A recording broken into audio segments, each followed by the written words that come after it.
Do you have a sense of how long this might go on? And are your successors in the CIA likely feeding back information to the White House about what's going on in Tehran in terms of the power structure and what's happening there? Well, Andrew, I certainly hope that my former colleagues at the CIA are feeding that intelligence to the White House. I do hope it's getting into the senior circles, Donald Trump and others, but Donald Trump has not been somebody that has been impressed with U.S. intelligence previously. He tends to disregard it when he disagrees with it. I don't think anybody can say how long this conflict is going to last. I certainly don't think that the administration's spokespeople have had any type of consistent message. Sometimes they say it's going to be 4 to 6 weeks or take a long time. Others, as you pointed out, say it's almost fully complete. But I do think that this administration, the Trump administration, is taking things, if not day by day, hour by hour, to see which way things are going. I think the economic implications and repercussions of this war are having an impact on Donald Trump's thinking. But I don't believe that it's going to be ended anytime soon. I think the Iranians are going to continue. I think Mr. Churchill's words were very wise and certainly apply here, because the Iranians, I think, or at least those who are still in power, are not going to forgive and forget the tremendous destruction that has taken place in their country. So, John Sawyers, I'm trying to ask you to imagine that you are in the old job, as it were, advising Keir Starmer in all of this.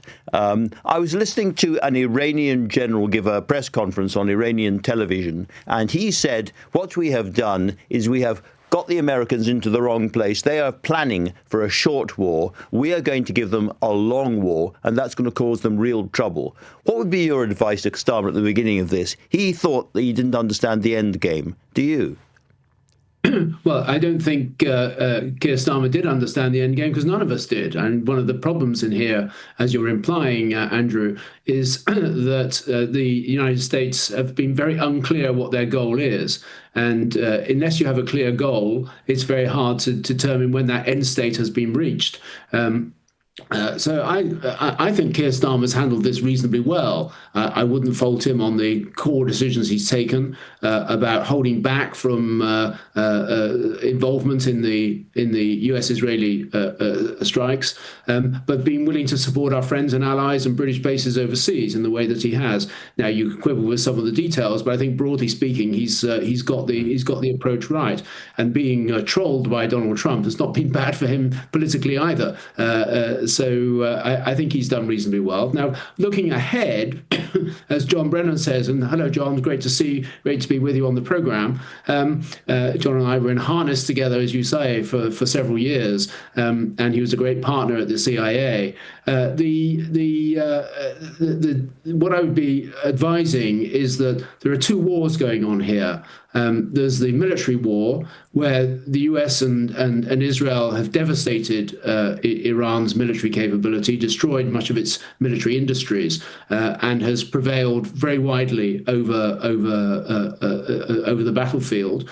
But there's also an economic war going on, and Iran has been quite successful in closing the Strait of Hormuz, of disrupting not just oil and gas, but other essential commodities like fertilizer components and sulfur and aluminium that flow through that strait, and they are having a big impact on markets. I think yesterday's remarks by the president were as much to calm markets as they were to signal an end to the war. But I do think he's now committed to this war coming to an end sometime in the days ahead. But he's a mercurial man, and inconsistency is his leitmotif. Indeed. And picking up on that word mercurial, John Brennan, Mr. Brennan, what did you make of that extraordinarily affable and cheerful, lengthy conversation he had with Vladimir Putin, and the fact that he's removing some of the problems with the oil supply for Russia, some of the sanctions on Russian oil, which makes life much, much easier for the Kremlin and for Moscow. At exactly the same time, he's furious with the UK and the Europeans. What's going on there, do you think? Well, I think it's consistent with Donald Trump's consistent miscalculations of the foreign policy implications of some of his actions. He continues to give Vladimir Putin a pass, and what he has done now in terms of relaxing some of the sanctions on Russian oil it really gives Putin a boost just when I think some of the sanctions against the Russian oil companies was starting to take a toll. Again, Donald Trump is somebody who tends to be very sort of transactional in single dimensions. He doesn't have a good appreciation of the global chessboard and the various implications of his moves and the second and third order effects. And so, you have an economic dimension to this, you have a military dimension to this conflict right now in the Gulf. But also, one of the things I'm concerned about is when will the Iranians opt for terrorism? Because it is one of the arrows in their quiver. And it takes some time. But for example, the head of the Quds Force, Ismail Ghani, is somebody who is very radical. And he's the one who would be responsible for putting in place those types of terrorist plans. So the Iranians are very patient. They believe that they can outlast the Americans and the Israelis. So I don't think that even if Donald Trump wants to end the war tomorrow or this week, it means that this conflict and this tension between the United States and Iran is going to end anytime soon. So, John, do you agree with that? This is going to be a lengthy conflict. Yeah, I think we're seeing a continuity of the regime in Iran. The regime is intact, even if their military capability is largely destroyed. And I think this is going to have a radicalizing effect. I mean, the new supreme leader has seen his father killed, his mother killed, his wife killed, and his son killed. He's hardly going to be in a generous mood at the end of this conflict.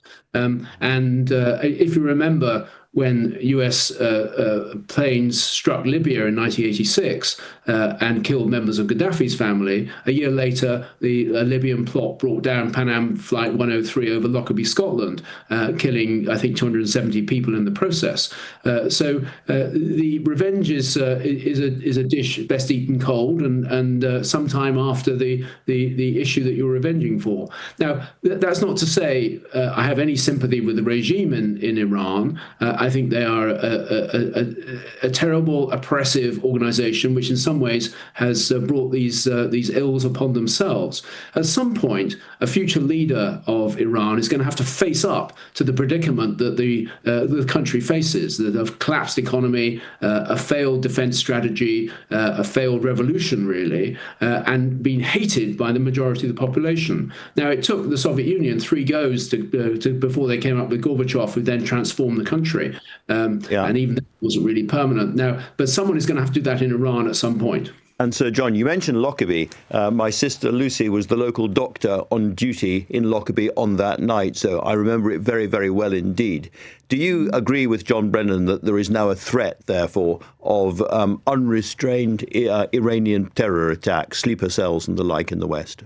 Well, I think the Iranians they have active forces overseas, as the head of MI5 has said recently. There have been up to 20 plots foiled in this country, plots aimed at Jewish targets and at Iranian dissidents here in the UK. And thanks to MI5 skills working with the police, they've all been foiled. And that shows a certain sort of ineptitude on the Iranian side.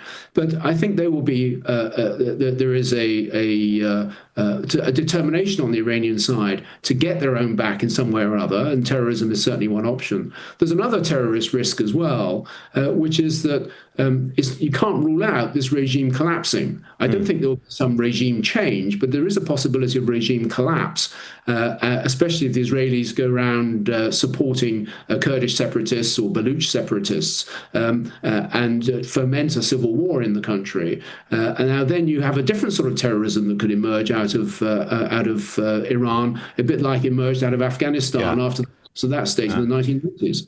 Mr. Brennan, can I pick up a bit on that, but ask you what you think the political impact in Washington would be of this war going on for much longer? Clearly, President Trump would love to declare victory and walk away. But if he's not able to do that, how serious is it for him?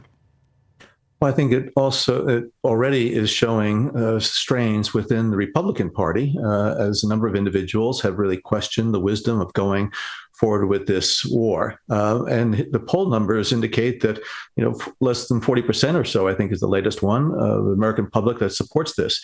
So I think given that we are in a election year and the midterms are going to be critically important, I think Donald Trump and his advisors are going to try to do what they can to recover from any type of negative impact that this war is bringing. But this is where the energy supplies out of the Gulf, I think, are going to be critical.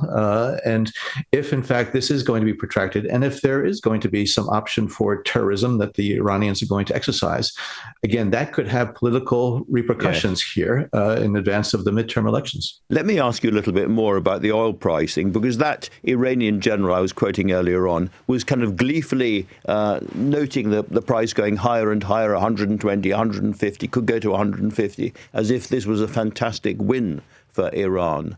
I know that the American economy is, to a certain extent, protected from oil price hikes around the world.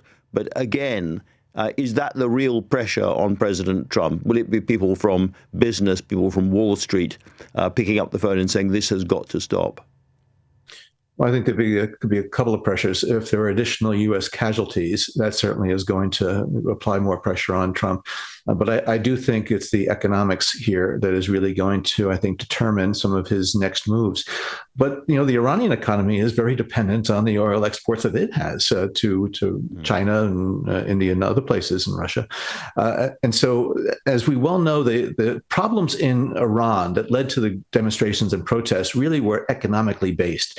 The Iranian economy is in shambles as a result of the many years of sanctions. So, yes, there are a lot of individuals in Iran who really are, very much aggrieved by the oppression of the Iranian theocracy. But at the same time, it's the economic problems really that are going to be a source of continued discontent. So I agree with Sir John. There could be some fracturing inside of the Iranian government that could lead to some type of collapse, and then it would be a real, firefight inside for gaining control. But again, there's so many different aspects of this conflict that I think are going to be long-lasting, long after the last U.S. missile drops. Well, to everybody listening, I don't think you get a better or shrewder inside analysis of what's going on than you've just heard. John Brennan, Sir John Sawyers, it's been a privilege. Thank you both very much indeed.